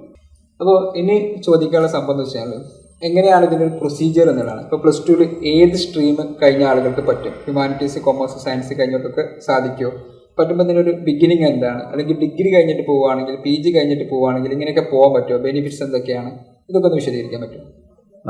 നമ്മൾ കൊമേഴ്സ് സ്ട്രീമിലുള്ള കുട്ടികൾക്ക് കുറെ കൂടി ഈസി ആയിട്ട് നമുക്ക് ക്യാച്ച് ചെയ്യാൻ പറ്റും എന്നുള്ളത് ഒഴിച്ചാൽ വേറെ ഒരു സ്ട്രീമിലുള്ള ആളുകൾക്കും ഇത് എടുക്കുന്നതിനോ പഠിക്കുന്നതിനോ തടസ്സങ്ങളൊന്നുമില്ല. കാരണം കൊമേഴ്സ് പഠിച്ചിരിക്കണമെന്ന് മാൻഡേറ്റ് ഒന്നും എവിടെയില്ല. ഹ്യൂമാനിറ്റീസ്, കൊമേഴ്സ്, സയൻസ് എനി സ്ട്രീമുള്ള ആൾക്കും ഇതിലേക്ക് വരാം. ഇപ്പം ഈ അടുത്തായിട്ട് CA പഠിക്കുന്ന സമയത്തൊക്കെ കാണുന്ന ഒരു ട്രെൻഡും അത് തന്നെയാണ്. പലപ്പോഴും നമ്മുടെ നാട്ടിലുള്ള ഒരു പ്രധാനപ്പെട്ട സെലക്ഷനിൽ വരുന്ന ഒരു നെഗറ്റീവ് പോയിന്റ് എന്ന് പറയുന്നത് അത്യാവശ്യം നല്ല മാർക്കുള്ള കുട്ടികളൊക്കെ പലപ്പോഴും സയൻസ് എടുത്തിട്ടാണ് അവർ പഠിക്കുന്നത്. അപ്പം അങ്ങനെയുള്ള കുട്ടികൾ പിന്നീട് കൊമേഴ്സിലേക്ക് ഇൻട്രസ്റ്റ് കാണിക്കുകയൊക്കെ ചെയ്യുന്നുണ്ട്. അപ്പോൾ ആ കുട്ടികൾക്ക് സയൻസ് സ്ട്രീമിൽ നിന്ന് ഡയറക്റ്റ് ആയിട്ട് ഇതിലേക്ക് വരാം. അതിന് അതായത് ഇപ്പോൾ സാധാരണ ഹ്യൂമാനിറ്റീസ് കഴിഞ്ഞ കുട്ടികളാണ് ഏറ്റവും കൂടുതൽ ബുദ്ധിമുട്ടാണ്. ഞങ്ങൾക്ക് ഒരു പ്രൊഫഷണൽ കോഴ്സ് ഇല്ലല്ലോ എന്നുള്ളത്. ശരിക്കും ഇവർക്ക് CA, CMA, CS ഒക്കെ പോലുള്ള കോഴ്സുകളൊക്കെ ചെയ്യാൻ പറ്റും. ഓപ്പൺ ആണ്. ആ കോഴ്സിലേക്ക് വരാം എന്ന് മാത്രമല്ല, ഒരുപക്ഷെ അവർക്കാണ് കൂടുതൽ ഇതായിട്ട് ഇതിലേക്ക് എത്താൻ പറ്റുക. അപ്പോൾ റിസൾട്ടൊക്കെ നമ്മൾ നോക്കിക്കഴിഞ്ഞാൽ സയൻസിൽ വന്നിട്ടുള്ള കുട്ടികൾ നല്ല പെർഫോമൻസ് ചെയ്യുന്നുണ്ട്. ഹ്യൂമാനിറ്റീസ് പഠിച്ചിട്ടുള്ള കുട്ടികളൊക്കെ നല്ല പെർഫോമൻസ് ചെയ്യുന്നുണ്ട്. അപ്പോൾ ഇതൊരിക്കലും കൊമേഴ്സ് +2 എടുത്തിട്ടുള്ള ആളുകൾക്ക് മാത്രമുള്ള ഒരു വേദിയല്ല. സ്റ്റുഡൻസിനോട് പറയാനുള്ള കാര്യമാണ് മെയിനായിട്ട് ഉദ്ദേശിക്കുന്ന ഒരു കാര്യം. പല ആളുകളും നിങ്ങളുടെ പഠനശേഷം ഒരു +2 ശേഷം നിങ്ങൾ ചൂസ് ചെയ്യുന്നത് നിങ്ങളുടെ കരിയറാണ് എന്നുള്ള വ്യക്തമായ ഒരു ധാരണ നിങ്ങൾക്ക് ഉണ്ടായിരിക്കണം. അതായത് ഒരു 5 വർഷങ്ങൾക്ക് ശേഷമുള്ള നിങ്ങൾ ആരായിത്തീരണം, അതാണ് നിങ്ങൾ ചൂസ് ചെയ്യുന്നത്. അതിലേക്കുള്ള ഒരു സ്റ്റെപ്പ് അല്ലെങ്കിൽ അതിലേക്കുള്ള ലാഡർ മാത്രമാണ് നിങ്ങൾ ചൂസ് ചെയ്യുന്ന കോഴ്സ് എന്ന് പറയുന്നത്. അപ്പോൾ ഇവിടെ നമ്മൾ മനസ്സിലാക്കേണ്ടത് ഹ്യൂമാനിറ്റീസ്, സയൻസ്, കൊമേഴ്സ് കഴിഞ്ഞ ഏതൊരാൾക്കും ഈ കമ്പനി സെക്രട്ടറിയിലേക്ക് വരാം എന്നുള്ളതാണ്. അപ്പോൾ ഇതിനൊരു പിക്ചർ നമ്മുടെ മൈൻഡിലുണ്ടാവും. എൻ്റെയൊക്കെ മൈൻഡിൽ കമ്പനി സെക്രട്ടറി എന്ന് പറയുമ്പോൾ പെട്ടെന്ന് ഒരു പേഴ്സണൽ അസിസ്റ്റന്റ് പിക്ചറാണ്. ഒരു ലാപ്ടോപ്പും അതേപോലെ തന്നെ ഒരു കോട്ടും ഇതൊക്കെ ഇട്ടിട്ടുള്ള ഒരു ലേഡിയുടെ ഒക്കെ പിക്ചറാണ് എൻ്റെ മൈൻഡിലേക്ക് വരിക. ഇതല്ല ഇതിൻ്റെ റിയാലിറ്റി എന്നുള്ളതാണ് ഇദ്ദേഹത്തിൽ നിന്ന് മനസ്സിലായിട്ടുള്ളത്. ഇനി സർ ഇതിൻ്റെ നെക്സ്റ്റ് നമ്മളങ്ങനെ കൊമേഴ്സുകാരാണെങ്കിൽ സയൻസുകാരാണെങ്കിൽ എങ്ങനെയൊക്കെയാണ് പഠിക്കേണ്ടത്? +2 കഴിഞ്ഞിട്ട് ഡയറക്റ്റ് പഠിക്കുകയാണോ നല്ലത്, അല്ലെങ്കിൽ അതിനുശേഷം ഒരു ഡിഗ്രി കഴിഞ്ഞതിന് ശേഷം നമുക്ക് എന്തെങ്കിലും ബെനിഫിറ്റ്സ് ഉണ്ടോ? അത്തരം കാര്യങ്ങളൊന്ന്. അതായത് പഠിക്കുന്ന സമയത്ത് 3 സ്റ്റേജസ് ആയിട്ടാണ് സ്റ്റഡീസ്. ഫൗണ്ടേഷൻ, അതേപോലെ എക്സിക്യൂട്ടീവ്, പ്രൊഫഷണൽ, 3 സ്റ്റേജസ് ആണുള്ളത്. അപ്പം അതിൽ ഫൗണ്ടേഷനിൽ ശരിക്കും നമ്മളൊരു 4 പേപ്പേഴ്സ് കമ്പൈൻ ചെയ്തിട്ടുള്ള ഒരു ടെസ്റ്റാണ്. ആ ടെസ്റ്റ് പാസ്സായി കഴിഞ്ഞാൽ നേരെ നമുക്ക് എക്സിക്യൂട്ടീവ് പ്രോഗ്രാമിലേക്ക് വരാം. എന്ന് പറഞ്ഞ നമ്മൾ രജിസ്റ്റർ ചെയ്താൽ സ്വാഭാവികമായിട്ടും ഒരു 6 months അപ്പുറത്തുള്ള എക്സാമിനൊക്കെ നമുക്ക് എഴുതാൻ പറ്റും. നമ്മൾ എപ്പോഴാണോ രജിസ്റ്റർ ചെയ്യുന്നത് അതിനനുസരിച്ചിരിക്കും. എല്ലാ സമയത്തും ഓപ്പൺ ആയിരിക്കും. രജിസ്ട്രേഷൻ ഫുൾ ടൈം ഓപ്പൺ ആയിരിക്കും, കുഴപ്പമൊന്നുമില്ല. പക്ഷെ നമ്മൾ എപ്പോഴാണോ രജിസ്റ്റർ ചെയ്യുന്നത് അത് കഴിഞ്ഞിട്ട് ഒരു ഗ്യാപ്പ് ഇട്ടുള്ള എക്സാം ആണ് നമുക്ക് അവർക്ക് പെർമിറ്റ് ചെയ്യാന്ന് പറഞ്ഞു. 6 മാസം കഴിഞ്ഞിട്ട് വേണമെങ്കിൽ എനിക്ക് ഏതെങ്കിലും 1 year എനിക്ക് ചൂസ് ചെയ്യാൻ പറ്റുമോ? നമുക്ക് ചൂസ് ചെയ്യാം. നമുക്ക് കാരണം എക്സാമിന് റീ രജിസ്ട്രേഷൻ വേറെ ചെയ്യണം. നമ്മൾ ആദ്യം കോഴ്സിന് എൻ്റർ ചെയ്ത് നമ്മൾ പഠിക്കാനുള്ള ബുക്സും മറ്റു കാര്യങ്ങളൊക്കെ നമുക്ക് കിട്ടും. അത് വെച്ച് നമ്മൾ പഠിച്ച് പിന്നീട് എക്സാമിന് നമ്മൾ തീരുമാനിക്കുന്നതാണ് നമുക്ക് എപ്പോൾ എക്സാം എഴുതാം. അപ്പോൾ നമുക്ക് എക്സാമിന് സെപ്പറേറ്റ് നമുക്ക് അപ്ലൈ ചെയ്യാം. ഓൺലൈനായിട്ടാണ് ഇപ്പം CSET എക്സാമും ഓൺലൈനായിട്ടാണ് നടക്കുന്നത്. നമ്മൾക്ക് വീട്ടിൽ നിന്ന് എഴുതാം അല്ലെങ്കിൽ സെന്ററിൽ പോകേണ്ടതുണ്ടോ? അല്ല, സെന്ററിൽ പോകേണ്ട ആവശ്യമുണ്ട്. സെന്റർ അവർ തന്നെ ഫിക്സ് ചെയ്യും. ആ ഒരു ഓൺലൈൻ ടെസ്റ്റിന്റെ വെന്യൂ ഫിക്സ് ചെയ്യും അവിടെ. സാധാരണ കോഴിക്കോട് പിന്നെ പ്രൈവറ്റ് ഇൻസ്റ്റിറ്റ്യൂട്ടുകളിലൊക്കെയാണ് അവർ സാധാരണ സെന്റേഴ്സ് ആയിട്ട് ഒപ്റ്റ് ചെയ്യാറുള്ളത്. അപ്പോൾ അവിടെ ഒബ്സർവേഷൻ ഡ്യൂട്ടീസ് ഉണ്ടാവും, അതുപോലെ അവിടെ സിസ്റ്റംസ് ഉണ്ടാവും, ക്യാമറ ഉണ്ടാവും. അപ്പോൾ അവിടെ ഒരു മാൽ പ്രാക്ടീസോ മറ്റു കാര്യങ്ങളൊന്നും നടക്കാൻ പറ്റില്ല. അതൊക്കെ വളരെ ശ്രദ്ധിച്ചിട്ട് തന്നെയാണ് അവർ ചെയ്യുന്നത്. ഇതിന്റെ ഡ്യൂറേഷൻ എത്ര സമയമാണ്? ഫൗണ്ടേഷൻ്റെ ഡ്യൂറേഷൻ എന്ന് പറയുന്നത് ശരിക്കും നമ്മളൊരു 6 months കൊണ്ട് തന്നെ നമുക്ക് എക്സാം എഴുതാൻ പറ്റുന്നതാണ്. പരമാവധി നമ്മൾ 1 year എടുക്കേണ്ട ആവശ്യമില്ല. +2 പഠിച്ചുകൊണ്ടിരിക്കുന്ന സമയത്ത് തന്നെ +2 പഠിക്കുകയാണെന്ന് കാണിച്ചുകൊണ്ട് ഫൗണ്ടേഷന് നമുക്ക് അപ്ലൈ ചെയ്യാൻ പറ്റും. അതായത് എനിക്ക് വേണമെങ്കിൽ സെക്കൻഡ് ഇയർ ആകുന്ന സമയത്ത് തന്നെ വേണമെങ്കിൽ അപ്ലൈ ചെയ്യാം. അത് കഴിഞ്ഞ ഉടനെ വേണമെങ്കിൽ എക്സാമിനേഷന് കുറച്ചുകൂടെ +2 എക്സാം കഴിഞ്ഞ ഉടനെ വരുന്ന എക്സാമിനേക്ക് നമുക്ക് പോയിട്ട് എക്സാം എഴുതാം. എക്സാം പാസ്സായതിനു ശേഷം +2ന്റെ റിസൾട്ട് വന്നതിന് ശേഷം അത് റിസൾട്ട് അവൈറ്റിംഗ് എന്ന് പറയുന്ന കാറ്റഗറിയിൽ നമുക്ക് എക്സാം എഴുതാൻ പറ്റും. ഇത് സ്റ്റുഡൻസ് ശ്രദ്ധിക്കുക. കരിയർ പ്ലാനിങ് വളരെ ഇമ്പോർട്ടൻ്റ് ആണ്. ടൈം ഷെഡ്യൂൾ എന്ന് പറയുന്നത് എത്ര നേരത്തെ നമുക്ക് നമ്മളെ ആ ടൈമിനെ ഷെഡ്യൂൾ ചെയ്യാൻ പറ്റും, അത്രയും നേരത്തെ നമുക്ക് കരിയറിലേക്ക് എൻ്റർ ചെയ്യാൻ പറ്റും, നമുക്ക് ഏണിങ്സ് ഉണ്ടാക്കിയെടുക്കാൻ പറ്റും. അപ്പോൾ +2 പഠിക്കുന്ന സമയത്ത് തന്നെ വേണമെങ്കിൽ നിങ്ങൾക്ക് ഇത് ചെയ്യാമെന്നുള്ളതൊക്കെ പുതിയ അറിവുകളായിരുന്നു. അതുകൊണ്ടാണ് ഞാൻ നേരത്തെ ആസ്ക് ടു ആൻ എക്സ്പേർട്ട് എന്ന് പറയാൻ കാരണം. എക്സ്പേർട്ടുകൾ നമുക്ക് എപ്പോഴും അറിവുകൾ കിട്ടുന്നതാണ്. നമ്മുടെ ടൈം, നമ്മുടെ ലൈഫ് തന്നെ ചിലപ്പോൾ ചേഞ്ച് ചെയ്ത് തരും. ഇതൊക്കെ ഒരു വലിയൊരു പോയിന്റായിട്ട് നിങ്ങൾ നോട്ട് ചെയ്ത് വെക്കുക. എന്താണ്, നിങ്ങൾ ആദ്യമേ കമ്പനി സെക്രട്ടറി ആവണം എന്നൊക്കെ ആഗ്രഹിക്കുന്ന വ്യക്തിയാണെങ്കിൽ ഈ ഒരു +2 ആകുമ്പോൾ സെക്കൻഡ് ഇയർ ആകുമ്പോൾ തന്നെ ഇതിനെക്കുറിച്ചിട്ടുള്ള ഒരു അവയർനെസ് ഉണ്ടാക്കുകയും ഇതിലേക്കുള്ള രജിസ്ട്രേഷനൊക്കെ നിങ്ങൾക്ക് ആരംഭിക്കാമെന്നുള്ളതാണ് ഇദ്ദേഹം പറഞ്ഞിട്ടുള്ളത്. അപ്പോൾ ആ ഒരു രീതിയൊക്കെ ഏറ്റവും നല്ല രീതിയിൽ പിന്തുടരാനും കൂടെ നിങ്ങൾ ശ്രമിക്കുക. ഞാൻ എപ്പോഴും പറയാറുണ്ട്, knowing that's not equal doing. നമുക്ക് എന്തെങ്കിലും അറിയാമെന്നുള്ള അർത്ഥം ചെയ്യാന്നുള്ളത്. നിങ്ങൾ എന്ത് ചെയ്യുക, ചെയ്യാൻ ശ്രമിച്ചുകൊണ്ടേയിരിക്കുക എന്നുള്ളതാണ്. So continuous. അപ്പോൾ ഇത് നമുക്ക് ഈ ഒരു 6 months കൊണ്ട് കംപ്ലീറ്റ് ചെയ്യാം. ഫൗണ്ടേഷൻ എന്നുള്ളത് ഒരു entrance examination. Entrance examination time എത്രയാണ്? ഒരു ഇത്ര ക്വസ്റ്റ്യൻസ് അങ്ങനെ ഉണ്ടോ? എത്ര ക്വസ്റ്റ്യൻസ് ആണെന്നുള്ളത് ശരിക്കും ടെക്നിക്കൽ ഡീറ്റെയിൽസ് അവർക്ക് കോഴിക്കോടുള്ള നമ്മുടെ ബ്രാഞ്ചിൽ കൃത്യമായിട്ട് ഇൻഫോർമേഷൻസ് കിട്ടും. കാരണം പേപ്പർ വൈസ് ആയിട്ടും അതേപോലെ തന്നെ അതിൻ്റെ ക്വസ്റ്റ്യൻസ് ഏത് ടൈപ്പാണ്, ഏതൊക്കെയാണ് അതിൻ്റെ മൊഡ്യൂൾസ് പഠിക്കാനുള്ളത്, ഇത്തരത്തിലുള്ള കാര്യങ്ങളിൽ ജനറൽ അവയർനെസ് ഞാൻ ഇൻ്റർവ്യൂവിൽ തരാം. അതല്ല മറ്റു കാര്യങ്ങൾ ശരിക്കും അവർക്ക് തന്നെ നേരിട്ട് അവിടെ വിസിറ്റ് ചെയ്തിട്ട് കാര്യങ്ങളെടുക്കും. കോഴിക്കോട് ശരിക്കും പ്രൈവറ്റ് ഇൻസ്റ്റിറ്റ്യൂട്ടുകൾ ഒരുപാടുണ്ട്. കോഴിക്കോട്, മലപ്പുറം ജില്ലകളിലൊക്കെ ഉണ്ട്, പിന്നെ എല്ലാ ജില്ലകളിലും ഉണ്ട്. പക്ഷേ അതിൽ ആർക്കും അറിയാതെ പോകുന്ന ഒരു കാര്യം, ഗവൺമെൻറ്റിൻ്റെ ഇൻസ്റ്റിറ്റ്യൂട്ട് ഡയറക്റ്റായിട്ട് റൺ ചെയ്യുന്ന സെൻറ്റേഴ്സ് കോഴിക്കോട്, തൃശ്ശൂർ, എറണാകുളം ഇത്തരം സ്ഥലങ്ങളിലുണ്ട്. ഡയറക്റ്റായിട്ട് ഗവൺമെന്റ് നമ്മൾ കേൾക്കുന്ന കുറെ പരസ്യങ്ങൾ കാണുന്ന അല്ലെങ്കിൽ അത്തരം അവരുടെ പരസ്യങ്ങൾ നമുക്ക് കാണാൻ പറ്റില്ല. അവര് ഡയറക്റ്റ് ആയിട്ട് തന്നെ ഇൻസ്റ്റിറ്റ്യൂട്ടിന്റെ കീഴിൽ റീജിയണൽ ചാപ്റ്റേഴ്സ് എന്ന് പറയും, റീജിയണൽ ചാപ്റ്റർ ഓഫീസുകൾ, ഈ ഓഫീസുകളെ കേന്ദ്രീകരിച്ച് അവര് സ്റ്റഡി മൊഡ്യൂൾസ്, കോച്ചിങ് ഒക്കെ കൊടുക്കുന്നുണ്ട്. സ്റ്റുഡൻസിന് ഡയറക്റ്റ് ആയിട്ട് എൻട്രി ഉണ്ട് അവിടെ? ഡയറക്റ്റ് ആയിട്ട് എൻട്രി ഉണ്ട്. അത് എവിടെയാണ്? കോഴിക്കോട് എവിടെയാണ്? കോഴിക്കോട് ഉള്ളത് ചെറുട്ടി നഗർ സ്വിമ്മിംഗ് പൂളിന്റെ അടുത്തായിട്ട്, സരോവരത്തിന്റെ തൊട്ടടുത്തായിട്ടാണ് നമ്മുടെ ചാപ്റ്റർ ഇപ്പോൾ ഉള്ളത്. അതിന്റെ പേര് എങ്ങനെയാണ്? Institute of company secretaries of India Kozhikode chapter എന്നാണ് അതിന്റെ പേര്. ഗൂഗിൾ ചെയ്ത് കഴിഞ്ഞാൽ അവിടെ എത്താൻ പറ്റും. സ്ക്രീനിൽ നമ്മൾ നോക്കാം. സ്ക്രീനിൽ ചിലപ്പോൾ സാധിക്കണമെങ്കിൽ എന്ത് ചെയ്യാം, അതിന് നമ്പർ കൊടുക്കാം. നിങ്ങൾക്ക് അവരുമായിട്ട് അപ്പോയിന്റ്മെന്റ് എടുത്തിട്ട് ചെല്ലുന്നത് നന്നായിരിക്കും. അപ്പോൾ ആ ഒരു ഓപ്ഷൻ ഉപയോഗിച്ച് കഴിഞ്ഞാൽ നിങ്ങൾക്ക് ഇതിന്റെ കൂടുതൽ ഡീറ്റെയിൽസിലേക്ക് പോകാൻ പറ്റും. കണ്ടിന്യൂസ്. അതെ. എക്സിക്യൂട്ടീവ് പ്രോഗ്രാമിലേക്ക് വരുന്ന സമയത്ത് 7 പേപ്പേഴ്സ് ആണ്. അത് ഗ്രൂപ്പ്സ് ആയിട്ട് തിരിച്ചിട്ടാണ് ഒരു എക്സാംസ് കണ്ടക്ട് ചെയ്യുന്നത്. ഇപ്പോൾ നമ്മൾ സ്റ്റഡി എന്ന് പറയുന്നത് ശരിക്കും ഗ്രൂപ്പിൽ നമ്മുടെ പേപ്പേഴ്സ് 2-3 പേപ്പേഴ്സ് ആയിരിക്കും നമുക്കൊരു ഗ്രൂപ്പിൽ കിട്ടുന്നത്. ഒരു സ്റ്റുഡൻസിലധികം ഉണ്ടാവും ആ ഗ്രൂപ്പ്, അങ്ങനെയാണോ? അല്ല, അങ്ങനെയല്ല. പഠിക്കുന്ന സബ്ജക്ട്സിന്റെ ഗ്രൂപ്പ് ഇപ്പം നമുക്ക് ടാക്സേഷൻ, സ്ട്രാറ്റജിക് പ്ലാനിങ്, അതേപോലെ അങ്ങനെ കമ്പൈൻ ചെയ്തിട്ടാണ് ഗ്രൂപ്പ്സ് ഉണ്ടാവുന്നത്. അപ്പോൾ ഒരു മൊഡ്യൂളായിട്ട് തിരിച്ച് ആ മൊഡ്യൂളിനുള്ളിലുള്ള ആ പേപ്പേഴ്സ് ഒരുമിച്ച് നമുക്ക് എക്സാം എഴുതുന്നത് മസ്റ്റാണ്. അപ്പോൾ നമുക്ക് ഇതിനിപ്പോൾ 2 സെക്ഷനായിട്ട് നമുക്ക് തിരിച്ചിട്ട് വേണമെങ്കിൽ എക്സിക്യൂട്ടീവ് പ്രോഗ്രാമിന് എക്സാം എഴുതാം. എല്ലാ പേപ്പേഴ്സും ഒരുമിച്ച് എഴുതുന്ന കുട്ടികൾ ഇഷ്ടം പോലെ ഉണ്ട്. ഒരുമിച്ച് വേണമെങ്കിൽ എഴുതാം.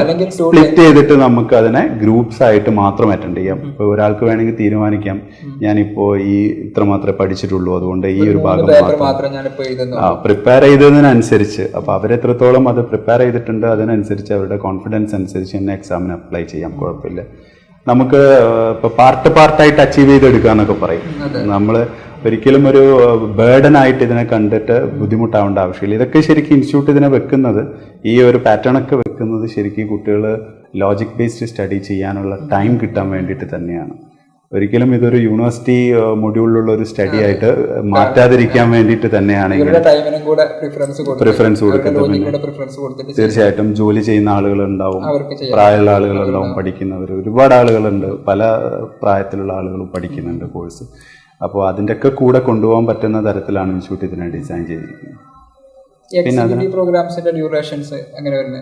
എക്സിക്യൂട്ടീവ് പ്രോഗ്രാമിന് ശരിക്കും ഇതേപോലെ 9 months അപ്പുറത്തുള്ള എക്സാമേ നമുക്ക് എഴുതാൻ പറ്റുള്ളൂ. നമുക്ക് രജിസ്റ്റർ ചെയ്യുന്ന സമയത്ത് തന്നെ നമുക്കറിയാം ഏത് എക്സാമാണ് നമുക്ക് ഏറ്റവും ഏർലിയസ്റ്റ് എഴുതാൻ പറ്റുന്നതെന്നുള്ളത്. നമുക്ക് എഴുതാൻ പറ്റുന്ന എക്സാം നമുക്ക് അറിയാൻ പറ്റും, പക്ഷെ ഒരിക്കലും ആ എക്സാം നമ്മൾ എഴുതണമെന്നില്ല. അതിൻ്റെ അടുത്ത എക്സാം എഴുതിയാലും മതി. വർഷത്തിൽ 2 പ്രാവശ്യം ഇൻസ്റ്റിറ്റ്യൂട്ട് എക്സാംസ് നടത്തിക്കൊണ്ടേയിരിക്കും. അപ്പോൾ നമ്മളിപ്പോൾ ഗ്രൂപ്പായിട്ടുള്ള വെച്ചെങ്കിൽ ഒരു എക്സാം എഴുതി നെക്സ്റ്റ് എക്സാം എഴുതാം, അല്ലെങ്കിൽ 7 പേപ്പർ കൂടെ ഒറ്റ എക്സാം എഴുതാം. വേണമെങ്കിൽ നമ്മൾ പഠിച്ചു കഴിഞ്ഞിട്ടില്ല എന്നുണ്ടെങ്കിൽ നമുക്കൊരു 6 months കൂടെ അപ്പുറത്തേക്ക് കണ്ടിട്ട് നെക്സ്റ്റ് എക്സാമിന് അറ്റൻഡ് ചെയ്യണമെങ്കിൽ അങ്ങനെ ചെയ്യാം.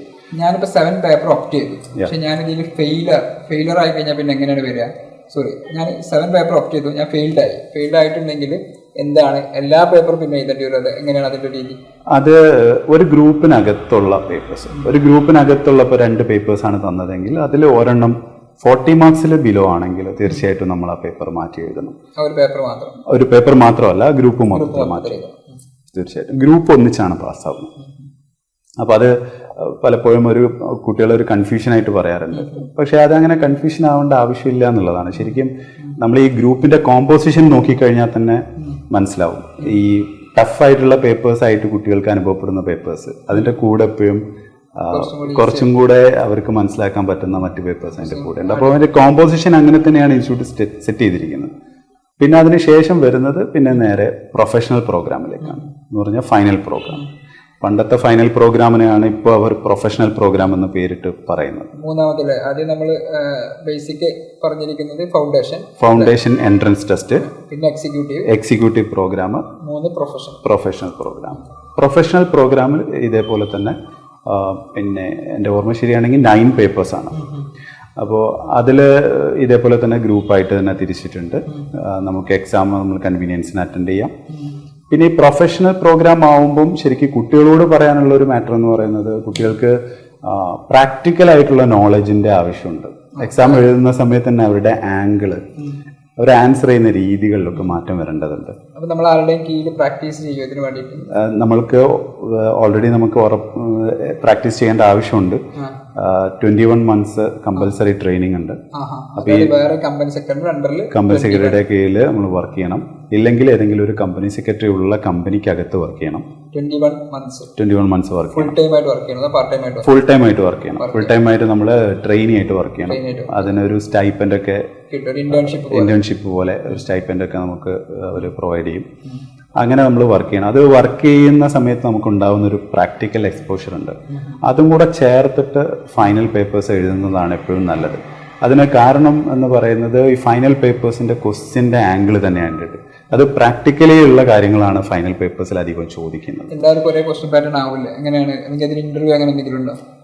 ഇല്ല, ഒരേ ക്വസ്റ്റ്യൻ പാറ്റേൺ തന്നെയാണ്. പക്ഷെ ക്വസ്റ്റ്യൻ വരുന്നത് അധികവും എന്താ പറയുക, സിറ്റുവേഷൻ ബേസ്ഡ്, ലോജിക്കലായിരിക്കും. നമ്മളോട് ഒപ്പീനിയൻ കൊടുക്കാൻ പറയുന്നു. As A company secretary what will you എന്നൊക്കെ പറഞ്ഞിട്ടുള്ള ടൈപ്പ് ഓഫ് ക്വസ്റ്റ്യൻസ് ആണ്.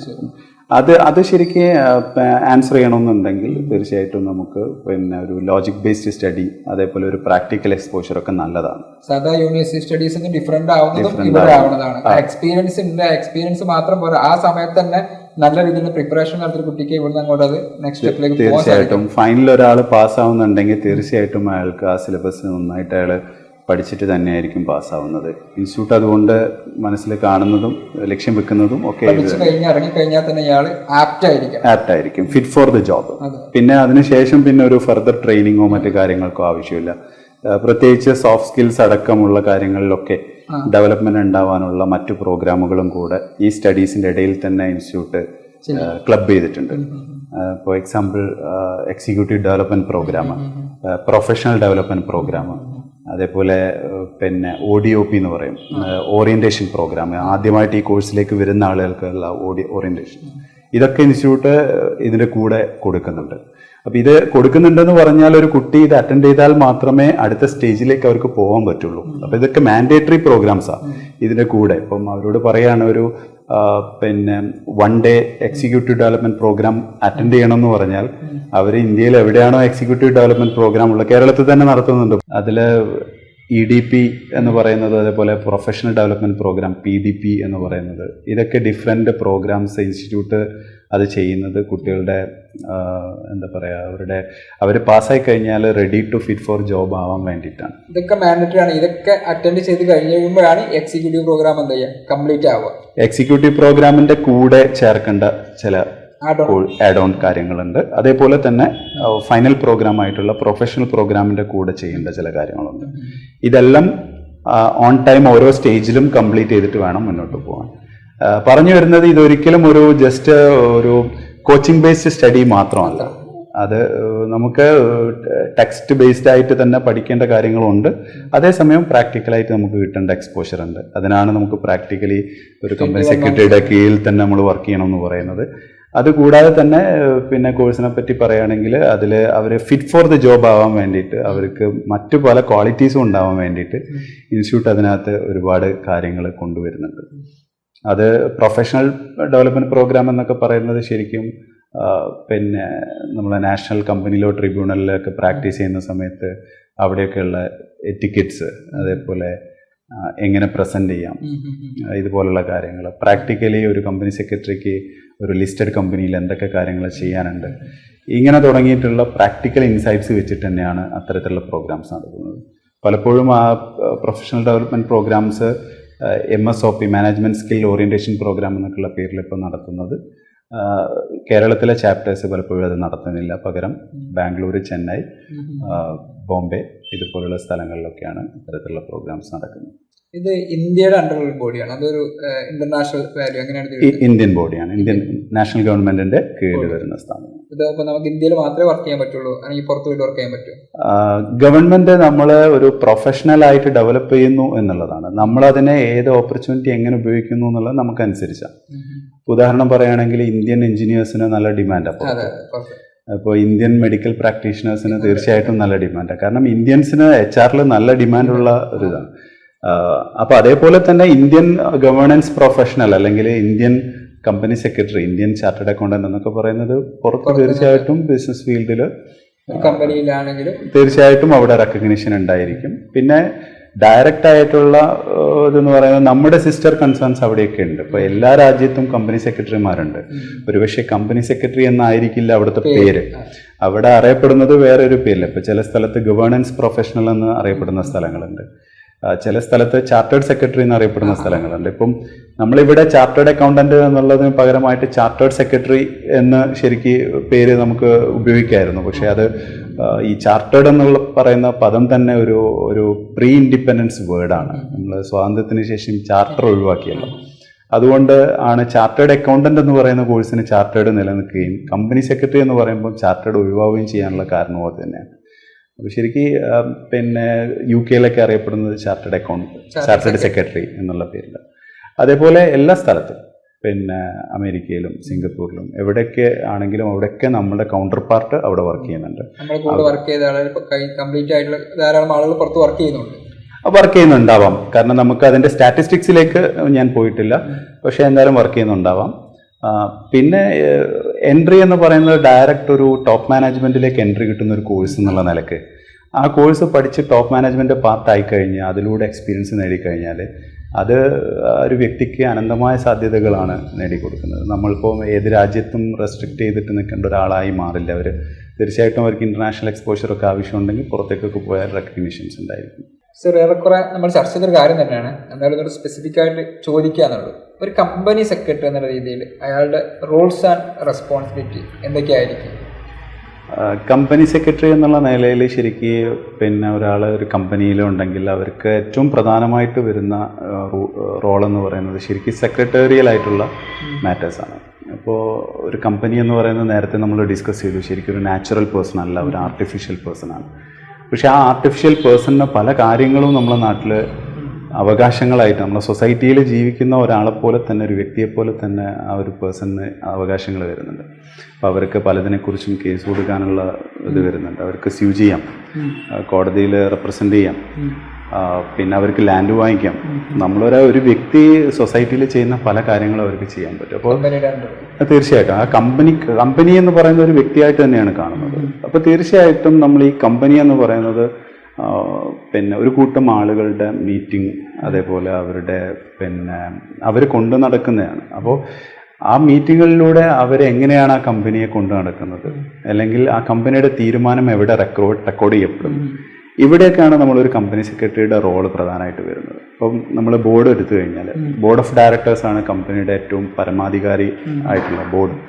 അപ്പം ഈ ബോർഡ് ഓഫ് ഡയറക്ടേഴ്സ് എടുക്കുന്ന ഡിസിഷൻസ് അതത് മീറ്റിങ്ങുകളിൽ റെക്കോർഡ് ചെയ്യപ്പെടുന്നുണ്ടോ, ആ ബോർഡിൽ നടക്കുന്ന ചർച്ചകളെല്ലാം തന്നെ അതിനകത്ത് മിനിറ്റ്സിൽ വരുന്നുണ്ടോ, ഇപ്പോൾ പിന്നീട് ഒരു റെഫറൻസ് എടുത്തു കഴിഞ്ഞാൽ ശരിക്കും എന്തിൻ്റെ ബേസിലാണ് കമ്പനി ആ തീരുമാനം എടുത്തത് എന്ന് മനസ്സിലാക്കണമെങ്കിൽ നമുക്ക് റെക്കോർഡിക്കലി ഉണ്ടാവുന്നത് ഈ മിനിറ്റ്സ് ആണ്. അപ്പോൾ ഇതേപോലുള്ള കാര്യങ്ങളൊക്കെ കൈകാര്യം ചെയ്യുന്ന ഒരു കമ്പനി സെക്രട്ടറി ആയിരിക്കും. എന്ന് പറഞ്ഞാൽ ഒരു ബോർഡ് മീറ്റിംഗ് ശരിക്കും ലീഗലി കണ്ടക്ട് ചെയ്യുന്നത് ഒരു കമ്പനി സെക്രട്ടറി ആയിരിക്കും. അവരുടെ പ്രസൻസ് തീർച്ചയായിട്ടും വേണം. ഇതിൻ്റെ ഒരു ഏറ്റവും വലിയ ഹൈലൈറ്റ് എന്ന് പറയുന്നത്, ഞാൻ പലപ്പോഴും കുട്ടികളോട് പറയുന്ന ഒരു സംഭവം, നമ്മൾ വേറെ ഏത് പ്രൊഫഷൻ ആണെങ്കിലും ഒരു കമ്പനിയുടെ ബോർഡിൽ കയറി ഇരിക്കണം എന്നുണ്ടെങ്കിൽ ഡയറക്റ്റ് ആയിട്ട് കമ്പനി സെക്രട്ടറിക്ക് പാസ് ഔട്ട് ആയിട്ടുള്ള ഒരു വ്യക്തിക്ക് ഒരു കമ്പനിക്കകത്ത് പോയാൽ പോസ്റ്റിംഗ് കിട്ടുന്നത് ബോർഡിനകത്താണ്. അപ്പൊ ബോർഡ് എടുക്കുന്ന ഏറ്റവും വൈറ്റൽ ആയിട്ടുള്ള ഡിസിഷൻസ് എല്ലാം സൈലന്റ് ആയിരിക്കും. പക്ഷെ ഇവർ പറയുന്ന റെക്കോർഡിക്കലി നമ്മളായിരിക്കും. തീർച്ചയായിട്ടും നമ്മളാണ് അത് റെക്കോർഡ് ചെയ്യേണ്ടത്, നമ്മളാണ് അതിനെ ലീഗൽ സാങ്ക്ടിറ്റി വരുത്തുന്നത്, മിനിറ്റ്സിലൂടെയും മറ്റു കാര്യങ്ങളിലൂടെയൊക്കെ അതൊക്കെ സർട്ടിഫൈ ചെയ്യുന്നതും ഒക്കെ നമ്മളായിരിക്കും. ഈ മീറ്റിംഗിന് ശേഷം റിപ്പോർട്ടായിട്ട് നമ്മൾ ബോർഡ് ഓഫ് മെമ്പേഴ്സിന് കൊടുക്കുക, അങ്ങനെ എന്തെങ്കിലും കോപ്പീസ് എല്ലാ ബോർഡ് മെമ്പേഴ്സിനും കൊടുക്കണം. അതൊക്കെ അതിൻ്റെ പ്രാക്ടീസസ് ആണ്. നമ്മൾ എങ്ങനെ ഒരു മീറ്റിംഗ് നടത്തേണ്ടത് എന്നുള്ളത്, മീറ്റിംഗ് തന്നെ ഒരു ശാസ്ത്രീയമായ രീതിയിൽ എങ്ങനെ മീറ്റിംഗ് നടത്താം, അതിലൊരു എക്സ്പേർട്ടാണ് കമ്പനി സെക്രട്ടറി എന്ന് പറയുന്നത്. അത് ഒരു കമ്പനിക്ക് അകത്ത് മാത്രമല്ല, നമ്മൾ ഏതൊരു സൊസൈറ്റി ബോഡിയിലാണെങ്കിലും ഒരു രാഷ്ട്രീയ പാർട്ടിയിലാണെങ്കിലും നമ്മളൊരു സന്നദ്ധ സംഘടനയിലാണെങ്കിലും ഒക്കെ തന്നെ ഒരു മീറ്റിംഗ് എങ്ങനെ നടത്തണം എന്നുള്ളത് പലപ്പോഴും ഞങ്ങൾക്കൊക്കെ അസൈൻമെൻറ്റ്സ് കിട്ടാറുണ്ട്. മീറ്റിംഗ്സ് നടത്താൻ വേണ്ടിയിട്ട് നമ്മളെ പലപ്പോഴും ആളുകൾ കോൺടാക്ട് ചെയ്യാറുണ്ട്. കാരണം അത് ഒരു പ്രൊഫഷണലി ഒരു കണ്ടക്ട് ചെയ്ത മീറ്റിംഗ് ആവണമെന്നുണ്ടെങ്കിൽ അതിന് എന്തൊക്കെ കാര്യങ്ങളുണ്ടാകും, മിനിറ്റ് കൊണ്ട് അജണ്ട മുതൽ എല്ലാ കാര്യങ്ങളും ആ ഒരു ചെറിയ സമയം കൊണ്ട് കൂടുതൽ ഡിസ്കഷൻ നടത്തണം. പിന്നെ അതിന് പ്രോംപ്റ്റ് നോട്ടീസസ് കൊടുത്തിരിക്കണം. പങ്കെടുക്കേണ്ട ആളുകൾ എല്ലാവർക്കും നോട്ടീസ് കിട്ടിയിരിക്കണം. പിന്നീട് ഒരാൾക്ക് നോട്ടീസ് കിട്ടിയില്ല എന്ന് പറയുന്ന ഒരു ഇതുണ്ടാവാൻ പാടില്ല. നമ്മൾ ചർച്ച ചെയ്യാൻ പോകുന്ന കാര്യങ്ങൾ പ്രധാനപ്പെട്ട കാര്യങ്ങളാണെങ്കിൽ അത് അജണ്ടയിൽ പറഞ്ഞിരിക്കണം. കാരണം അവർ വരുമ്പം തന്നെ അവർ പ്രിപ്പയർഡ് ആയിരിക്കണം, ഇന്ന കാര്യത്തിനാണ് അവർ വരുന്നത് എന്നുള്ളത്. അപ്പം ഇങ്ങനെ കുറേ സയൻറ്റിഫിക് ആയിട്ടുള്ള കുറേ കാര്യങ്ങളുണ്ട്. അപ്പോൾ ഇതെല്ലാം ചെയ്യുക എന്ന് പറയുന്നത് തന്നെയാണ് ഒരു കമ്പനി സെക്രട്ടറിയുടെ ഒരു പ്രൈം റെസ്പോൺസിബിലിറ്റി. അതേപോലെ ജോയിൻറ്റ് സ്റ്റോക്ക് കമ്പനീസാണ് നമ്മുടെ നാട്ടിലെ വലിയ കമ്പനീസ് പലതും. ഈ ജോയിൻറ്റ് സ്റ്റോക്ക് കമ്പനീസിൽ ഒരുപാട് ഷെയർ ഹോൾഡേഴ്സ് ഉണ്ടാവും. അപ്പോൾ ഈ ഷെയർ ഹോൾഡേഴ്സ് എല്ലാം തന്നെ അവർക്ക് ഷെയർ സർട്ടിഫിക്കറ്റ്സ്, അതേപോലെ അവരുടെ ഇൻവെസ്റ്റ്മെൻറ്റിൻ്റെ പ്രൂഫ്, അവരുമായിട്ടുള്ള റിലേഷൻസ്, കമ്പനിയുടെ റിലേഷൻസ്. കാരണം ഓണേഴ്സാണ് ഷെയർ ഹോൾഡേഴ്സ് എന്ന് പറയുന്നത്, കമ്പനീസിൻ്റെ റിയൽ ഓണേഴ്സാണ്. ആ റിയൽ ഓണേഴ്സുമായിട്ടുള്ള ഡീലിങ്സ്, ഈ കാര്യങ്ങളൊക്കെ പലപ്പോഴും കമ്പനിയെ ഏൽപ്പിക്കുന്നത് കമ്പനി സെക്രട്ടറി ആയിരിക്കും. ഒരു ഇൻവെസ്റ്റർ റിലേഷൻസ് ഓഫീസറും കൂടെ ആയിട്ട്, CRM പോലെ എന്ന് പറഞ്ഞാൽ ഇൻവെസ്റ്റേഴ്സിന് കെയർ ചെയ്യുന്ന, അതെ, ആ കമ്പനിയുടെ സ്റ്റേക്ക് ഹോൾഡേഴ്സ് ആയിട്ടുള്ള, ഹൈ എൻഡ് സ്റ്റേക്ക് ഹോൾഡേഴ്സ് ആയിട്ടുള്ള ആളുകളൊക്കെ കെയർ ചെയ്യേണ്ടത് ഇവരുടെ ഉത്തരവാദിത്തമായിരിക്കും കമ്പനിക്കകത്ത്. പിന്നെ പല കമ്പനികളും എംപ്ലോയ്മെന്റിൽ ഇരിക്കുന്ന CS-ന് അഡീഷണൽ റെസ്പോൺസിബിലിറ്റീസ് കൊടുക്കാറുണ്ട്. ഫോർ എക്സാമ്പിൾ ഫിനാൻസിൻ്റെ ചുമതല കൊടുക്കാറുണ്ട്, ലീഗൽ സെക്ഷൻ്റെ കംപ്ലീറ്റ് ചുമതല കൊടുക്കാറുണ്ട്. അപ്പോൾ അതൊക്കെ കമ്പനി സെക്രട്ടറി എത്രത്തോളം ആ കാര്യത്തിൽ ഇൻട്രസ്റ്റഡ് ആണ്, അല്ലെങ്കിൽ അതിൽ പാഷനുള്ള ആളാണ്, അതിനനുസരിച്ച് കോർപ്പറേറ്റ്സ് അഡീഷണൽ ആയിട്ട് പല റോൾസും അവരെ ഏൽപ്പിക്കാറുണ്ട്. ബേസിക് ഡ്യൂട്ടീസ് ഞാനിപ്പോൾ നേരത്തെ പറഞ്ഞിട്ടുള്ളത്. അപ്പോൾ ഇതിൻ്റെ ഏറ്റവും ഒരു ഗ്ലാമർ പാർട്ട് വരുന്നത് നമുക്കറിയാം, ഒരു കമ്പനിയുടെ സ്റ്റേക്ക് ഹോൾഡേഴ്സ് എന്ന് പറയുന്നത് അത്തരം ഓണേഴ്സ് ഉള്ളൊരു ഇതിലേക്ക് നമുക്ക് ഡയറക്റ്റായിട്ട് ആ ബോർഡിലേക്ക് എൻട്രി കിട്ടുക എന്നുള്ളതാണ് ഇതിനെ വ്യത്യസ്തമാക്കുന്ന മറ്റൊരു ഘടകം എന്നാണ് ഇതിൻ്റെ ഏറ്റവും ഗ്ലാമർ പാർട്ടായിട്ട് പറഞ്ഞിട്ടുള്ളത്. ഇനി സാർ എൻ്റെ അടുത്തൊരു ക്വസ്റ്റ്യൻസ് എന്ന് പറയുന്നത് 2 ക്വസ്റ്റ്യൻസ് കൂടെയാണ്. ഒന്ന്, ഒരു അഡ്വക്കറ്റും അല്ലെങ്കിൽ ഒരു വക്കീലും അല്ലെങ്കിൽ കമ്പനി സെക്രട്ടറിയും തമ്മിലുള്ള ഡിഫറൻസ് എന്താണ്? പല കമ്പനികൾക്കും ഇതേപോലെ അഡ്വക്കേറ്റ്സ് കാര്യങ്ങളൊക്കെ ഉണ്ടാവുമല്ലോ. ഇപ്പോൾ ലീഗൽ പാർട്ട്ണറുകൾ അവരിടപെടുന്നത്. അതിൽ നിന്ന് വ്യത്യസ്തമായിട്ട് നമ്മൾ കുറച്ചും കൂടെ കോർപ്പറേറ്റ് ലോയിലേക്കാണ് വരുന്നതെന്ന് മനസ്സിലായി. അതിൻ്റെ അപ്പുറത്ത് എങ്ങനെ എക്സ്പ്ലനേഷൻ തരാൻ പറ്റും? പ്രാക്ടിക്കലി ഇപ്പം നമ്മൾ സ്റ്റഡീസ് എടുത്തു നോക്കിയാലും 2 സ്റ്റഡീസും എൻ്റയർലി ഡിഫറെൻ്റ് ആണ്. ഒരു അഡ്വക്കേറ്റിൻ്റെ സ്റ്റഡീസിൽ CS പഠിക്കുന്ന കാര്യങ്ങൾ വരുന്നുണ്ട്, ഒരു CS-ൻ്റെ സ്റ്റഡീസിൽ അഡ്വക്കേറ്റ് പഠിക്കുന്ന കാര്യങ്ങളും വരുന്നുണ്ട്.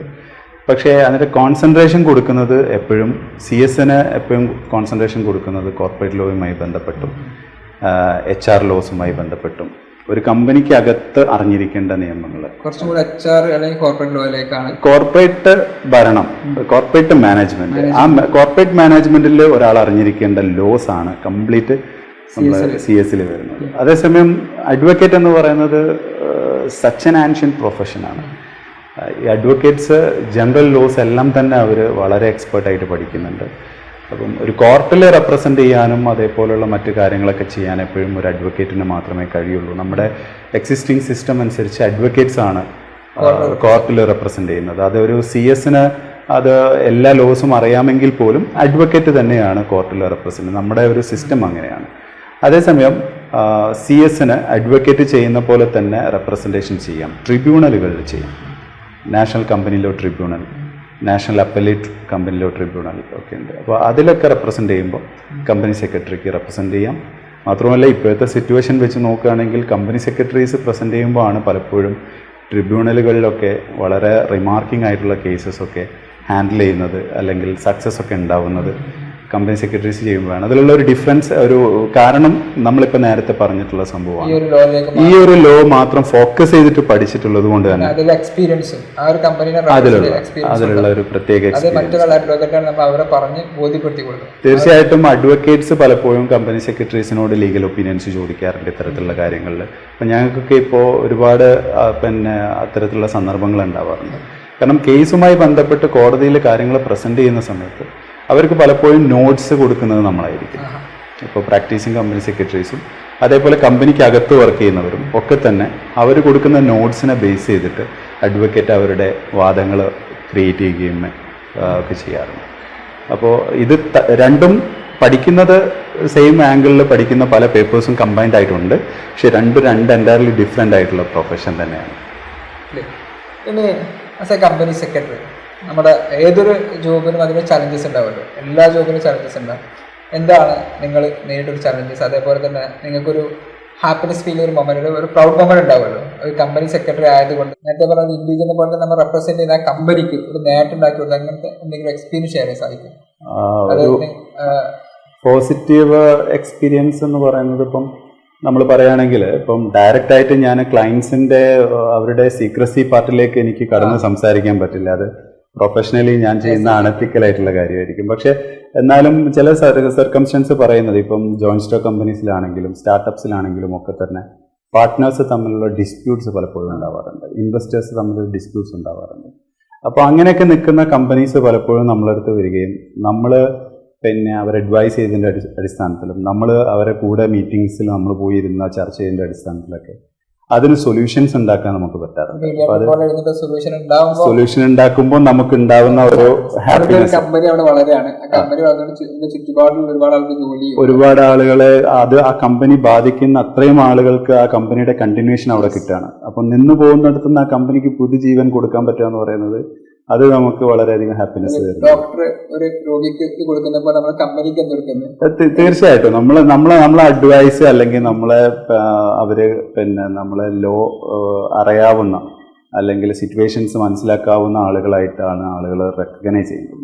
ഈ ബിസിനസ് പീപ്പിൾ അത്രയും റെസ്പെക്റ്റും ആദരവൊക്കെ നമുക്ക് ഈ പ്രൊഫഷനെ തരുന്നുണ്ട്. അതുകൊണ്ട് തന്നെ അവർക്ക് പലപ്പോഴും അവർക്കിടയിൽ മീഡിയേഷൻസ് കണ്ടക്ട് ചെയ്യാനും അതേപോലെ അവർക്കിടയിൽ പിന്നെ ചർച്ചകൾ ഉണ്ടാക്കാനൊക്കെ നമ്മളെ ഹെൽപ്പും അവർ ചോദിക്കാറുണ്ട്. അങ്ങനെയുള്ള കാര്യങ്ങൾ ചെയ്യുമ്പോൾ നല്ല ഹാപ്പിനെസ് തോന്നാറുണ്ട്. ചലഞ്ചസ് എന്ന് പറയുകയാണെങ്കിൽ ഒരു ഏരിയയിൽ നമ്മൾ വരികയാണെങ്കിൽ ഒരു സ്റ്റുഡൻറ് വരികയാണെങ്കിൽ എന്ത് ചലഞ്ചസ് ആണ് നേരിടേണ്ടി വരും? ചാലഞ്ചസ് എന്ന് പറയുമ്പം ശരിക്കും നമ്മൾ ചെയ്യുന്ന എല്ലാ കാര്യങ്ങളും തന്നെ ലീഗലി റെസ്പോൺസിബിൾ ആണെന്നുള്ളത് ഏറ്റവും പ്രധാനപ്പെട്ട ഒരു കാര്യമാണ്. ഒരു എല്ലാ പ്രൊഫഷനും അതിൻ്റെ ഇതുണ്ടാവും. എന്നാലും ഞാൻ പറയാം, ഒരു എക്സാമ്പിൾ എടുക്കുകയാണെങ്കിൽ നമുക്കൊരു അധ്യാപകൻ, ഒരു ടീച്ചർ ഒരു ക്ലാസ്സുകൾ എടുക്കുന്നു, കുട്ടികളെ മെൻറ്റർ ചെയ്തിട്ട് മുന്നോട്ട് പോകുന്നു എന്നുള്ളതിൽ അവർക്ക് വന്നേക്കാവുന്ന എന്തെങ്കിലും ചെറിയ ഡിഫക്ട്സോ കാര്യങ്ങളോ അവർക്ക് നെക്സ്റ്റ് ക്ലാസ്സിലോ മറ്റു കാര്യങ്ങളിലോ ഒക്കെ കറക്റ്റ് ചെയ്യാവുന്നതും ക്ലിയർ ചെയ്ത് കൊടുക്കാവുന്നതൊക്കെ ആയിരിക്കും. അപ്പൊ അങ്ങനെ നമുക്ക് തിരുത്താനുള്ള അല്ലെങ്കിൽ അത് പോരായ്മകളൊക്കെ മനസ്സിലാക്കിയിട്ട് ഇന്ന രൂപത്തിൽ ഒന്നും കൂടെ പറഞ്ഞു കൊടുക്കാനൊക്കെ ഉള്ള അവസരങ്ങൾ ഉണ്ടായിരിക്കും. സർ, നമ്മൾ ഏതൊരു പ്രൊഫഷണൽ ഒരു ചലഞ്ചസ് ഉണ്ടാവുമല്ലോ, എന്തൊക്കെയാണ് ഈ ഒരു ഇതിൽ എന്തൊക്കെ ചലഞ്ചസ് ആണ് നമ്മൾ പ്രതീക്ഷിക്കുന്നത്, അതേപോലെ തന്നെ എന്തൊക്കെ ട്രൈറ്റ്സ് ക്വാളിറ്റിയാണ് ഒരു കമ്പനി സെക്രട്ടറി ആവാനും വേണ്ടി വേണ്ടത്, ഇത്തരം കാര്യങ്ങളൊന്ന് സംസാരിക്കും. നമ്മളൊരു ക്യാരക്ടർ വൈസ് എന്തൊക്കെ കാര്യങ്ങൾ കൂടെ അതിൽ ഇൻക്ലൂഡ് ആവുന്നുള്ളത്? നമ്മൾ ചാലഞ്ചസിനെ കുറിച്ച് പറയുമ്പോൾ നമ്മൾ വളരെ ശ്രദ്ധിക്കേണ്ടത്, ഇപ്പം ഒരു ലീഗൽ പോസ്റ്റാണ് കമ്പനി സെക്രട്ടറി എന്ന് പറയുന്നത്. ഒരു സ്റ്റാറ്റ്യൂട്ടിൽ പറഞ്ഞത് പ്രകാരം ആണ് നമ്മളെ പോസ്റ്റിംഗ് അവിടെ വരുന്നത്, അല്ലാതെ കമ്പനി വിചാരിച്ചിട്ടല്ല നമ്മളെവിടെ പോസ്റ്റ് ചെയ്യുന്നത്. അപ്പോൾ തീർച്ചയായിട്ടും നമുക്ക് ഒരുപാട് റെസ്പോൺസിബിലിറ്റീസ് അതിൽ വരുന്നുണ്ട്. അപ്പോൾ ചാലഞ്ച് എന്ന് പറയുന്നത് ഈ റെസ്പോൺസിബിലിറ്റീസ് എല്ലാം തന്നെ നമ്മളുടെ പ്രൊഫഷനോ ഭാവിയിൽ നമുക്കോ ബുദ്ധിമുട്ടില്ലാത്ത തരത്തിൽ അതെല്ലാം ഹാൻഡിൽ ചെയ്യുക എന്ന് പറയുന്നത് വളരെയധികം ശ്രദ്ധിക്കേണ്ട ഒരു മാറ്ററാണ്. ഇതിപ്പം ഒരു എക്സാമ്പിൾ പറഞ്ഞു കഴിഞ്ഞാൽ, നമ്മളുടെ അഡ്വൈസിൽ ഒരു കമ്പനി ഒരു ലീഗൽ അല്ലാത്ത ഒരു ഫ്രോഡുലൻ്റ് ആയിട്ടുള്ള ഒരു ആക്ടിവിറ്റിയിലേക്ക് കടന്നു. അൺഫോർച്ചുനേറ്റ്ലി നമ്മളും അതിലുണ്ടായിരുന്നു. നമ്മളതിനെ അഡ്വൈസ് ചെയ്തില്ല, നമ്മളത് തടഞ്ഞില്ല എന്നുണ്ടെങ്കിൽ അതിൻ്റെ ഇമ്പാക്റ്റ് നമുക്കും കൂടെ ഉണ്ടാവും. കമ്പനിക്ക് ഉണ്ടാവുന്ന പോലെ തന്നെ ആ ഇമ്പാക്റ്റ് ആ കമ്പനിക്കകത്തിരിക്കുന്ന ലോ ഓഫീസർ ആയിട്ടുള്ള നമുക്കും കൂടെ തീർച്ചയായും. ഈ ഒരു ചാർട്ടർ അക്കൗണ്ടൻസി നമ്മൾ കമ്പനി സെക്രട്ടറിന്റെ നമ്മളെ മെമ്പർഷിപ്പ് പോകുക അങ്ങനെ എന്തെങ്കിലും സംഭവിക്കും? തീർച്ചയായിട്ടും ഇൻസ്റ്റിറ്റ്യൂട്ടിന് ഡിസിപ്ലിനറി ബോഡി ഉണ്ട്. ഇൻസ്റ്റിറ്റ്യൂട്ട് മെമ്പർഷിപ്പ് ലൈഫ് ബാർ കൊടുക്കാറുണ്ട്, 5 വർഷത്തേക്ക് ബാറിംഗ് കൊടുക്കാറുണ്ട്, 1 വർഷത്തേക്ക് ബാറിംഗ് കൊടുക്കാറുണ്ട്. അതൊക്കെ ഇൻസ്റ്റിറ്റ്യൂട്ടിന്റെ ഡിസിപ്ലിനറി ബോഡി എടുക്കുന്ന തീരുമാനങ്ങളാണ്. അപ്പോൾ ഇതെല്ലാം അവർ തീരുമാനം എടുക്കുന്നത് തീർച്ചയായിട്ടും ഗവൺമെന്റിന്റെ മിനിസ്ട്രി ഓഫ് കോർപ്പറേറ്റ് അഫയേഴ്സ് പോലെയുള്ള ഡിപ്പാർട്ട്മെന്റ്സ് റെഫർ ചെയ്യുന്നതനുസരിച്ച്. ഇപ്പോൾ ഇൻകം ടാക്സ് എന്നൊരു റെഫറൻസ് വന്നു, അവർ ആ കേസ് ചെക്ക് ചെയ്യും, ഇദ്ദേഹം എന്തെങ്കിലും മാൽ പ്രാക്ടീസ് നടത്താൻ ഹെൽപ്പ് ചെയ്തിട്ടുണ്ടോ. അപ്പോൾ നമ്മളിപ്പോൾ ഇന്നത്തെ കാലം എന്ന് പറയുന്നത് നമ്മൾ ഇത്തരത്തിലുള്ള മാറ്റേഴ്സ് നമ്മൾ വളരെയധികം ശ്രദ്ധിക്കണം. അതൊരു പ്രധാനപ്പെട്ട ഒരു ചാലഞ്ച് തന്നെയാണ്. ഇപ്പം ന്യൂസുകളിലൊക്കെ നമുക്കിപ്പോൾ കാണാൻ പറ്റും, ഓൾ ഇന്ത്യ തലത്തിൽ തന്നെ പല ഫ്രോഡുകളായിട്ടുള്ള ഇൻസിഡൻസും പിടിക്കുമ്പോൾ ആ ഇൻസിഡൻസ് ഗവൺമെൻറ് ആ ഇൻസിഡൻസ് കൈയോടെ പൊക്കുന്ന സമയത്ത് അതിൻ്റെ കൂടെ പ്രൊഫഷണൽസും കൂടെ അവരെയും കൂടെ ബുക്ക് ചെയ്യുന്ന ഒരു, അപ്പോൾ അത് വളരെ വിഷമം ഉണ്ടാക്കുന്ന ഒരു സിറ്റുവേഷനാണ്. അപ്പോൾ ആ സിറ്റുവേഷൻ ഇല്ലാതെ നോക്കുക എന്ന് പറയുന്നത് ഒരു കമ്പനി സെക്രട്ടറിയെ സംബന്ധിച്ചിടത്തോളം വളരെ ചാലഞ്ചിങ് ആണ്.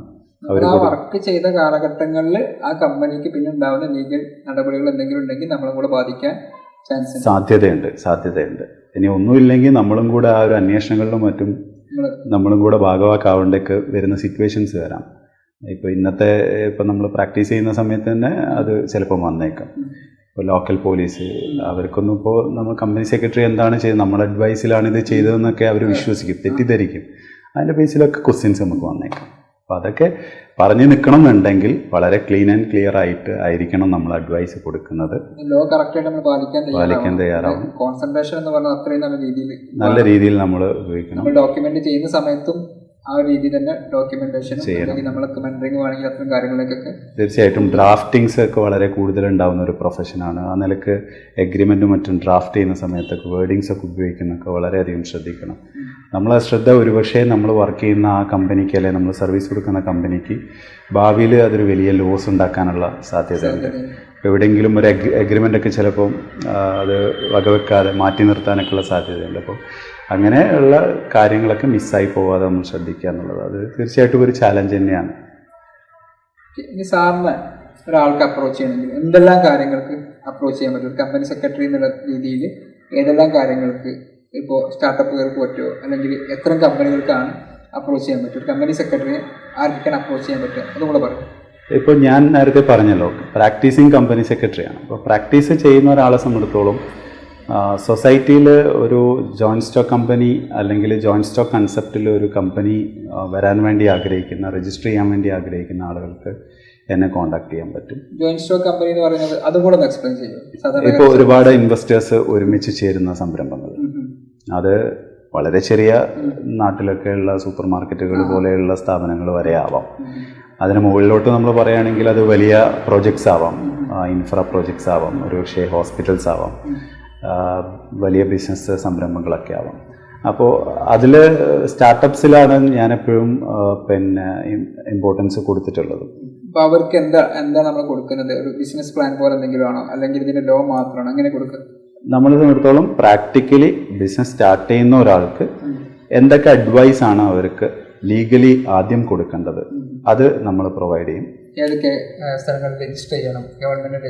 തീർച്ചയായിട്ടും സ്റ്റാർട്ടിങ്ങിൽ മാത്രം ശ്രദ്ധിക്കേണ്ട ചില കാര്യങ്ങളുണ്ട്. അത് നമ്മൾ പിന്നീട് എത്ര നമ്മൾ അതിലേക്ക് കൊണ്ടുവന്നാലും അതിലേക്ക് എത്തില്ല. ഫോർ എക്സാമ്പിൾ, നമ്മളൊരു വലിയ പ്രൊജക്റ്റ് സ്റ്റാർട്ട് ചെയ്യണം. ആ പ്രൊജക്റ്റിന് വേണ്ടി നമ്മൾ ലാൻഡ് എടുക്കാൻ പോവുകയാണ്. ഒരുപക്ഷെ അത് പിന്നെ കമ്പൈൻഡ് പ്രൊജക്റ്റ് ആണെങ്കിൽ, ഒരുപാട് ഷെയർ ഹോൾഡേഴ്സിനൊക്കെ വെച്ച് ചെയ്യേണ്ട ഒരു പ്രൊജക്റ്റ് ആണെങ്കിൽ, ഒരുപാട് ഫണ്ട് പമ്പ് ചെയ്യേണ്ട ഒരു പ്രൊജക്റ്റ് ആണെങ്കിൽ തീർച്ചയായിട്ടും അതിനൊരു കോർപ്പറേറ്റ് സ്ട്രക്ചർ ഉണ്ടാക്കുകയും ആ കോർപ്പറേറ്റ് സ്ട്രക്ചറിലേക്കായിരിക്കണം നമ്മൾ ഇനീഷ്യലി തന്നെ ഒരു ലാൻഡ് രജിസ്ട്രേഷനോ അല്ലെങ്കിൽ വേറെ എന്തെങ്കിലും ഒരു അംഗീകാരങ്ങളൊക്കെ വാങ്ങിയെടുക്കേണ്ടത് ആ ഒരു കമ്പനിയുടെ പേരിലേക്കായിരിക്കും. പലപ്പോഴും ആളുകൾക്ക് മിസ്റ്റേക്ക് പറ്റാറുണ്ട്. ഇൻഡിവിജ്വലി അത് കയ്യിൽ വാങ്ങിയതിന് ശേഷം ബിസിനസ് മറ്റ് എക്സ്പാൻഡ് ചെയ്യാൻ ശ്രമിക്കും. അപ്പോൾ അത് വീണ്ടും റീ രജിസ്ട്രേഷൻ വന്നേക്കാം, അല്ലെങ്കിൽ മറ്റാവശ്യങ്ങളൊക്കെ വന്നേക്കാം. അപ്പോൾ ബ്രാൻഡ് വളരെ പ്രധാനമാണ്. ഫോർ എക്സാമ്പിൾ, ഞാനിപ്പോൾ ഒരു സ്കൂൾ തുടങ്ങാൻ ആഗ്രഹിക്കുന്ന വെച്ചെങ്കിൽ സ്കൂളിന് വേണ്ട സ്ഥലം എൻ്റെ പേര് മേടിച്ച് കഴിഞ്ഞാൽ തന്നെ ഇഷ്യൂസ് ആണ്. അതെ, അപ്പോൾ സ്കൂള് ആണ് സ്റ്റാർട്ട് ചെയ്യുന്നതെങ്കിൽ ആ സ്കൂള് ഒരു നോൺ പ്രോഫിറ്റ് മേക്കിംഗ് ഓർഗനൈസേഷൻ ആയിട്ടാണ് ഉദ്ദേശിക്കുന്നതെങ്കിൽ അതിന് ഏത് രൂപത്തിലുള്ള രജിസ്ട്രേഷനാണ് ചെയ്യേണ്ടത്? അപ്പോൾ അതിലുണ്ടായിരിക്കേണ്ട മിനിമം ബൈലോസിലും ഒക്കെ ഉണ്ടായിരിക്കേണ്ട മിനിമം മാനേജ്മെൻറ്റ് സ്റ്റൈൽ എങ്ങനെയാണ്? ഇതൊക്കെ നമ്മൾ ആദ്യമേ ചെയ്യേണ്ടതാണ്. നമ്മൾ പുറത്തുള്ള ആളുകളൊക്കെ അതിലേക്ക് വന്നു കഴിഞ്ഞാലും ആ ഒരു ലൈഫ് ലോങ് ആ ഒരു എൻറ്റിറ്റി മൂവ് ചെയ്യാനുള്ള മറ്റു കാര്യങ്ങളൊക്കെ അതിനകത്തുണ്ടായിരിക്കും. അപ്പോൾ ഇത് ശ്രദ്ധിക്കുക എന്ന് പറയുന്നത് ഒരു പ്രധാനപ്പെട്ട സംഭവമാണ്. രണ്ടാമത് എനിക്ക് അതിൽ പറയാനുള്ളത് ബ്രാൻഡിൻ്റെ കാര്യമാണ്. ബ്രാൻഡ് ശരിക്കും നമ്മൾ രജിസ്ട്രേഷൻ ആദ്യ സ്റ്റേജിൽ തന്നെ ഒരു എൻറ്റിറ്റി നമ്മൾ സ്റ്റാർട്ട് ചെയ്യുന്ന സമയത്ത് ഒരു പ്രൊഡക്റ്റോ സർവീസോ എന്താണെങ്കിലും അതിൻ്റെ ബ്രാൻഡ് നമ്മൾ രജിസ്ട്രേഷന് കൊടുത്തിരിക്കണം. Trade mark registration എടുത്തിരിക്കണം.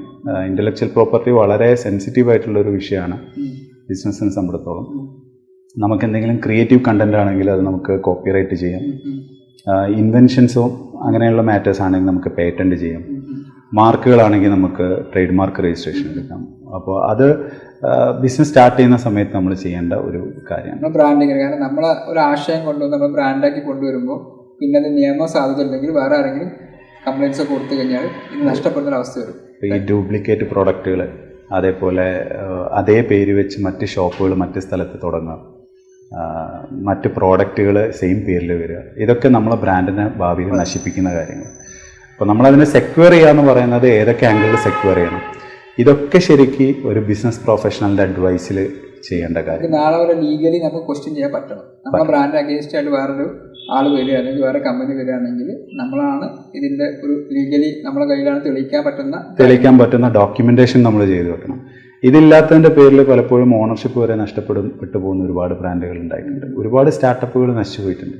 നമ്മൾ ഇത്തരത്തിലുള്ള കാര്യങ്ങളുടെ സ്റ്റാറ്റിസ്റ്റിക്സിലേക്കൊക്കെ കടന്നു കഴിഞ്ഞാൽ നമുക്ക് മനസ്സിലാവും. തീർച്ചയായിട്ടും ഒരു ബിസിനസ് പ്രൊഫഷണലിൻ്റെ അഡ്വൈസ് ബിസിനസ് തുടങ്ങുന്ന സമയത്ത് തന്നെ, അത് എന്ത് ടൈപ്പ് ബിസിനസ് ആണെങ്കിലും, ഇവൻ ചെറുതാണെങ്കിലും വലുതാണെങ്കിലും ഒക്കെ ഒരു അഡ്വൈസോട് കൂടിയിട്ട് മാത്രം ബിസിനസ് സ്റ്റാർട്ട് ചെയ്യുന്നതാണ് നല്ലത്. അപ്പോൾ കോമൺലി ലാസ്റ്റ് പറഞ്ഞ സ്റ്റുഡൻസിൻ്റെ അപ്പുറത്തേക്ക് നമ്മളിൽ പല ആളുകളും, ഞാനൊക്കെ ഒരുപാട് ബിസിനസ്സുകാരെ നമ്മൾ കാണാറുണ്ട്, അവർക്ക് അഡ്വൈസ് കൊടുക്കാറുണ്ട്. അതിനപ്പുറത്തേക്ക് എപ്പോഴും ഒരു ബിസിനസ് സ്റ്റാർട്ട് ചെയ്യുമ്പോൾ ഏതൊരു ബിസിനസ്സും ഒരൊറ്റ ദിവസം കൊണ്ട് തളരണമെങ്കിൽ ലീഗലിൽ എന്തെങ്കിലും പ്രശ്നങ്ങൾ മതി. ലീഗൽ പ്രശ്നം വന്നു കഴിഞ്ഞാൽ പിന്നെ ആ ബിസിനസ്സിന് മുന്നോട്ട് പോകുന്നത് വളരെ ബുദ്ധിമുട്ടാണ്. ഞാൻ ഒരുപാട് ബിസിനസ്സുകാരെ കണ്ടിട്ടുണ്ട്. ഇങ്ങനത്തെ ലീഗൽ ഇഷ്യൂസിൻ്റെ അത് കാരണം കോടിക്കണക്കിന് രൂപ ടേൺ ഓവർ ഉണ്ടായിരുന്നെങ്കിൽ നല്ല രീതിയിൽ പോയിരുന്ന ബിസിനസ് ഒരു സഡൻ ബ്രേക്ക് ഇട്ടിട്ട് ഒരുപാട് സിറ്റുവേഷൻസ് ഉണ്ടായിട്ട്, ഇങ്ങനെ ഇല്ലാതിരിക്കാനും വേണ്ടി ഇദ്ദേഹത്തെ പോലെ അല്ലെങ്കിൽ കമ്പനി സെക്രട്ടറിമാരെ നമ്മൾ ആദ്യം തന്നെ പോവുകയാണെങ്കിൽ നമുക്കിതിൻ്റെ ലീഗൽ പാർട്ടെല്ലാം മനസ്സിലാവും. അത് നമുക്ക് ഒരുപാട് ഫിനാൻഷ്യലി ബെനിഫിറ്റ്സ് കൂടെ ഉണ്ടാക്കി തരും, ബ്രാൻഡിങ് കൂട്ടി തരും. കാരണം പിന്നെ നമ്മളിപ്പോൾ ഒരു ലക്ഷമോ അല്ലെങ്കിൽ 2 ലക്ഷം രൂപ മുടക്കുന്നതിന് പകരം പിന്നെ 50 ലക്ഷം രൂപ കൊടുത്തു കഴിഞ്ഞാൽ പോലും ശരിയാവാത്ത രീതിയിലേക്കുള്ള പ്രശ്നങ്ങൾ ഉണ്ടാവാറുണ്ട്. അതിന് പകരം നമ്മൾ ഇത്തരം അഡ്വൈസുകൾ എടുക്കാൻ, ഇത്തരം മെന്റേഴ്സിൻ്റെ അടുത്ത് പോകാനും കൂടെ എല്ലാവരും തയ്യാറാവുക. അതിനും കൂടെ ഇദ്ദേഹത്തെ നമുക്ക് വേണമെങ്കിൽ എന്ത് ചെയ്യാം, അപ്രോച്ച് ചെയ്യാമെന്നാണ് പറഞ്ഞിരിക്കുന്നത്. അല്ലെങ്കിൽ ഇതേപോലുള്ള കമ്പനി സെക്രട്ടറിമാരെ നിങ്ങൾക്ക് അപ്രോച്ച് ചെയ്യാം. നിങ്ങൾ ചെറിയ ബിസിനസ് ആയിരിക്കും, ഒരുപക്ഷെ നമ്മൾ ഗൾഫിൽ നിന്ന് വന്ന ആളുകളോ നമ്മൾ കുറച്ച് ഫ്രണ്ട്സൊക്കെ കൂടിയിട്ടായിരിക്കും ബിസിനസ് തുടങ്ങുന്നത്. നമുക്കിതിൻ്റെ ലീഗൽ വശം അറിയില്ല, നമുക്ക് നാട്ടിലെ സാധാരണ കാര്യങ്ങൾ വെച്ചിട്ടായിരിക്കും ചെയ്യുക. അങ്ങനെ ചെയ്ത് ഇതൊരു നെക്സ്റ്റ് ലെവലിലേക്ക് എക്സ്പാൻഡ് ചെയ്യാനും വേണ്ടി നമ്മൾ തയ്യാറാവുന്ന സമയത്താണ് ഇത്തരം ബുദ്ധിമുട്ടുകളിലേക്ക് നമ്മൾ എത്തുക. അപ്പോൾ നമ്മൾ ബിസിനസ് തുടങ്ങുമ്പോൾ തന്നെ അതിൻ്റെ എക്സ്പാൻഷനും കൂടെ ആഗ്രഹിക്കുന്ന ആളുകളാണെങ്കിൽ ബിഗിനിങ്ങിൽ തന്നെ ഇത്തരം എല്ലാ കാര്യങ്ങളും ശരിയാക്കുന്നതിന് വേണ്ടിയിട്ട് ഇദ്ദേഹത്തെ നിങ്ങൾക്ക് എന്ത് ചെയ്യാവുന്ന അപ്രോച്ച് ചെയ്യാവുന്ന. അപ്പോൾ നമ്മളോട് വൈൻഡപ്പ് ചെയ്യാണ്. ഇദ്ദേഹത്തിനോട് ഒരുപാട് നന്ദി പറയാണ്. ഇതുകൊണ്ട് നമ്മൾ ഉദ്ദേശിക്കുന്ന ഒരു കാര്യം എന്ന് വെച്ച് കഴിഞ്ഞാൽ, ഏതെങ്കിലും ഒരു സ്റ്റുഡൻറ്റ് കമ്പനി സെക്രട്ടറി ആവണം എന്ന് ആഗ്രഹിക്കുന്നുണ്ടെങ്കിൽ അവർക്ക് കറക്റ്റ് ആയിട്ടുള്ള ആ റൂട്ട് ഈ ഒരു ഇൻ്റർവ്യൂവിന് വേണ്ടി നിങ്ങൾ സ്പെൻഡ് ചെയ്ത സമയം കൊണ്ട് ഞാൻ കിട്ടിയിട്ടുണ്ടാകുമെന്ന് വിശ്വസിക്കുന്നു. ഇതേപോലുള്ള എക്സ്പേർട്ടുകൾ നിങ്ങൾക്ക് തരുന്ന അഡ്വൈസുകൾ അതിൻ്റെ എല്ലാ രീതിയിലും നിങ്ങൾ ഉൾക്കൊള്ളാൻ തയ്യാറാവുക. ഞാൻ നാളെ പോകുമ്പോൾ, ഇത് പഠിക്കാൻ പോകുമ്പോൾ ഇത്ര ലോഡൊക്കെ എനിക്ക് താല്പര്യമുണ്ടോ, ഇതേ രീതിയിൽ കോൺസെൻട്രേറ്റ് ചെയ്ത് വർക്ക് ചെയ്യാൻ സാധിക്കുമോ എന്നൊക്കെ മനസ്സിലാക്കിയിട്ട് ഒരു പ്രൊഫഷൻ ചൂസ് ചെയ്യുക. നേരത്തെ പറഞ്ഞിരിക്കുന്ന പോലെ നമ്മൾ സീനിയേഴ്സ് എടുത്തത് കൊണ്ടല്ല, നമ്മൾ പരസ്യങ്ങൾ കണ്ടത് കൊണ്ടാവരുത്. ആ ഒരു പ്രൊഫഷൻ എന്താണെന്ന് അറിഞ്ഞതിന് ശേഷമാണ് നിങ്ങൾ ചൂസ് ചെയ്യാൻ. അതിൻ്റെ എല്ലാ കാര്യങ്ങളും നമ്മൾ ഡിസ്കസ് ചെയ്ത് കഴിഞ്ഞു. ഇത്രയും നല്ല രീതിയിൽ നമുക്കിത് എക്സ്പ്ലെയിൻ ചെയ്തതിന് സാറിനോട് ഒരുപാട് നന്ദി അറിയിക്കുന്നു. Thank you sir. Thank you.